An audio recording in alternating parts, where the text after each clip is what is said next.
My name is Grace. I'm a 28-year-old fashion designer. After high school, I went on to vocational school and then landed a job at a design company. 2 years ago, I took a leap of faith and became an independent freelance designer.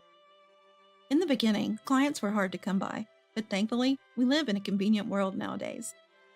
I designed a few pieces and decided to sell them in an online shop. To my surprise, they sold like hotcakes, and I even partnered up with some companies. Sales are good. I have a younger sister named Ava, who's only a year younger than me. Growing up, Ava was always the smarter one, so she used to look down on me a bit. When I was in first grade, she'd peek over my shoulder while I was studying and say, "What's that?" When I'd tell her it was homework, she'd throw a tantrum, saying, "I want to do it too." My mom had to copy my homework just to get her to quiet down. Initially, Ava enjoyed doing it with my help, but she soon started to finish before me. Even worse, she got better scores. So by the time she hit elementary school, she was outperforming her peers in academics. Our parents were super impressed with her intelligence and got her a private tutor, starting from the first grade. She was encouraged to study everything. I wasn't fond of studying, so I envied how Ava could solve any problem so quickly.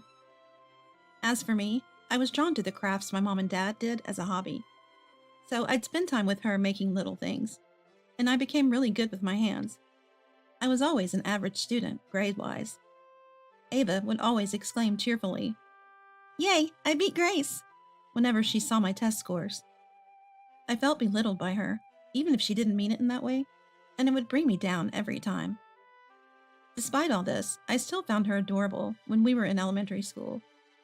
But that changed when she hit middle school and started belittling me openly. She'd say things like, "Why are you so stupid compared to me? Mom must have given me all the genius nutrients in the womb." Ava excelled throughout middle school. She aced all her subjects and went on to one of the top private high schools in the city. I maintained average grades and chose a high school with a fashion program. Even when we bumped into each other outside, Ava acted like I was a stranger. Once, she saw me hanging out with my high school friends. She smirked and said, "It's amazing how the school you go to dictates the kind of friends you have. They all look dumb." But I chose that school to follow my dream, so I didn't let her comments bother me. After that, I went on to a vocational school and worked my butt off to become a designer. Meanwhile, Ava's grades had plummeted since she started high school. When she realized she might not get into her dream college, she said, "I can't stand being at this school anymore," and decided on her own to drop out. This happened a few months after she became a high school senior. The school called home, and that's when we found out. Dad, Mom, and I were all caught off guard. The school asked us to hold off on Ava's decision until we had a chance to talk with her. "So why did you decide to quit school?" Mom asked. Ava retorted, "School's boring, okay? Whether I stay or go, it won't make a difference. I don't even have to go to college." Then she dropped a bombshell. "I've met someone I want to marry, so I'm moving out." Turns out she'd fallen for a guy who works at her favorite clothing store. They'd been dating for a while, and he was about to be transferred to another state. He wants to drop out of school to follow his passion, even though he's a high school senior and just 6 months away from graduation. We tried talking to him, but in Ava's mind, the decision is already made. It's like there's no way to change his mind. We told the school and reluctantly gave our consent for her to leave. Later, Ava introduced us to her boyfriend at a family meeting. He was 8 years older than her. At first, we thought it was shady. But love is love. Dad was visibly angry at the guy, but they didn't seem to care. "Next month, we're moving and getting married. We're not having a wedding, so just give us a cash gift," Ava announced. Dad shouted, "Who's paying for that? Get out!" and kicked them both out. We thought they'd ask for money later, but they seemed too caught up in their plans. Eventually, they moved 3 hours away. We lost contact with Ava, but a relative living in her new area said they'd seen her working at a clothing store. She seemed to be doing fine. 6 years later, when I was 25, Dad was rushed to the hospital from work. I left my job early and met Mom at the hospital. Despite calling Ava several times, we couldn't get through to her. Reluctantly, I left a message saying Dad had collapsed and went to his hospital room. Dad was 54 at the time. He was diagnosed with stomach cancer. After some tests, luckily, it seemed there was no spread to other parts of the body, which was a relief. I got a call from Ava on the day of Dad's surgery. Grace, long time no talk. How's Dad doing? Things look bad? She asked cheerfully. Caught off guard, I managed to say, Where were you when Dad needed you? We tried reaching you multiple times. He's fine and about to go into surgery. He'll be in the hospital for a while. You should come visit. I urged Ava to visit Dad and hung up the phone. The surgery was successful. They removed part of his stomach and decided to monitor his progress. Knowing I couldn't leave my emotionally fragile mom alone, I quit my job to work freelance. Being able to work while staying close to Mom and Dad meant the world to me. Though Dad was recovering well, he got sick again 2 years later. By then, the cancer had spread, and he was given a terminal diagnosis. 6 months left. I tried calling Ava right away, but got no answer. So I left her a voicemail and a text message. The next day, she called back to say, Another setback? Just let me know when he's gone. No need to contact me until then. Before hanging up. After that, despite multiple attempts, we lost all contact with Ava. Mom and I struggled with whether to tell Dad about Ava, but it seemed he already knew. In the hospital room, Dad said, I don't think I have much time left. Haven't seen Ava in a while. Guess I won't anymore. He chuckled, but seemed somewhat lonely. Caught off guard again, I couldn't reply. He said, Well, forget about those who won't come. I really wanted to see you in a wedding dress. Any plans? Actually, I am engaged. Due to his work, we planned to marry later, but after hearing about Dad's condition, I decided to introduce him. I actually do have someone. Can I bring him next time? I told my dad. Dad was thrilled. Later, my fiancé and I visited Dad's hospital room. After hearing about Dad, my fiancé proposed we move up the wedding. So we obtained special permission for Dad to leave the hospital. We reserved a venue and had a small ceremony with just the family. Dad was overjoyed and emotionally entrusted me to my fiancé. A few months later, Dad passed away. Just about 2 months after the terminal diagnosis. Mom and I organized the funeral. Of course, we informed Ava, but as usual, we got her voicemail. Left with no other option, we left a message and focused on the preparations. On the day of the funeral, I call Ava again, and this time she picks up. Hello, Ava? Where are you? The wake is today at 6 p.m., I say in a stern tone.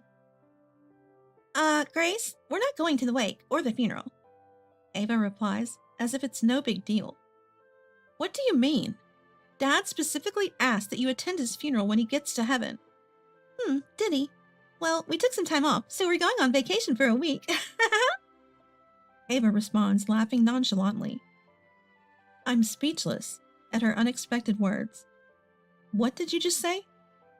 Listen, there's no gain in going to Dad's funeral. Instead, we're using the time off to go on vacation with my husband. Don't call us until we get back in a week. Are you serious? You're not coming tomorrow either? I just said we're not coming. Stop calling. I decide to let Ava and her husband go. All right, fine. Safe travels. The funeral proceeds without Ava and her husband and ends without a hitch. We finish the memorial service and return home with Mom and my husband, just as Ava and her husband arrive in a taxi. Hey, Dad is finally gone. That's the first thing she says after not seeing us for about 10 years. Mom starts to cry at her words, and I'm just dumbfounded.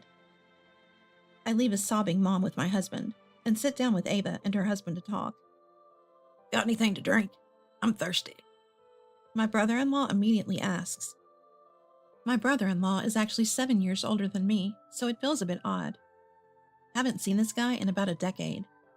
What are these two thinking? Even though I feel uncomfortable, I serve them coffee. They begin talking without even glancing at Dad's altar. So, what's the inheritance look like? What's our share? They ask eagerly. At this point, I call in Mom, my husband, and another man who was waiting in the next room. Ava and her husband are puzzled by the stranger until he hands them his business card, silencing them. Nice to meet you. I'm the lawyer who drafted your father's will. According to it, all assets will be divided equally between your mother and Grace. Ava will receive nothing, including any legal inheritance. The lawyer announces. Ava and her husband slam the table and stand up. What? Why is there no inheritance for me? Ava is wailing and screaming. However, the lawyer calmly pulls something out. Don't remember. Listen to this. The lawyer hits play on the voice recorder, and a torrent of awful words from Ava to Dad fills the room. Neither Mom nor I had ever heard anything like it, leaving us stunned. The message went, I wish you'd just die already. The longer you live, the worse off we are. If you're gone, we get the money. It's a torrent of unbearable abuse. Despite never visiting him in the hospital, she's been leaving these kinds of messages on his voicemail daily. Upon hearing this, Mom was devastated. I couldn't hold back my anger. You said these things to Dad, who was battling his illness? That's not human. But they didn't even give us a wedding gift. They owe us this much at least. Ava retorted, bringing up past grievances. I wanted to respond, but the lawyer intervened. This is sufficient evidence to disinherit her. Your father had already made the appropriate arrangements before his death. It can't be undone. Realizing she'd lost her inheritance due to her own actions, Ava began to profusely apologize to Mom and me. Even though my brother-in-law said, What are you doing? This is embarrassing. Ava brushed him off. Mom, Grace, please, she begged. What? I glared at Ava. Please, we bought a luxury condo thinking we'd get Dad's inheritance. We can't pay for it without the inheritance, she wailed. Even the brother-in-law adjusted his posture and began apologizing deeply, but Mom and I ignored them. If you won't leave, I'll call the police. You're no longer family after what you said to Dad, we told them. That got them to leave, crying. 3 days later, I couldn't leave Mom alone and was working at my childhood home. Just then, Ava and her husband stormed in. They walked right in through the front door, yelling and making a scene. Hey, because of you, Grace, both my husband and I got fired. What are you going to do about it? Hand over the inheritance. Confused, I asked, What? What are you talking about? How is this my fault? Ava replied, You told people we went on a trip during the funeral, remember? Our boss found out and fired us. We took leave for Dad's funeral, and then you tell everyone we're on vacation? Actually, I was acquainted with their boss. When he mentioned that they were missing, I honestly told him they weren't coming. Yeah, your boss asked me where you guys were. I told him you went on a trip. I replied casually, and Ava fumed. If we don't get any inheritance, how are we supposed to pay for our apartment? You took our jobs too. What's wrong with you? Eventually, they began searching around the house for anything valuable to take. That's when I called the police. In a frenzy, the two of them searched the whole house, completely unaware that a police patrol car has arrived. The police get out of the patrol car and take them away on suspicion of theft. Later on, they were released as if it was attempted theft, but they couldn't afford their high-rise apartment anymore and got kicked out. When they tried to sell it, they learned its value had dropped significantly, possibly due to the damage they caused, scratches on the walls, scuff marks on the floors. Turns out my husband is in real estate, and this has become talk among his colleagues. It's likely the talk is about Ava and her husband. I have no idea how they're getting by now, and I honestly don't want to be involved anymore. Mom had initially wanted to continue living in our old home, but considering Ava and her husband might barge in again, we decided it was better for her to move in with us. However, Mom wanted to keep the family home, so we're renting it out to someone we trust. From now on, it'll just be me, my husband, and Mom, living our lives happily ever after.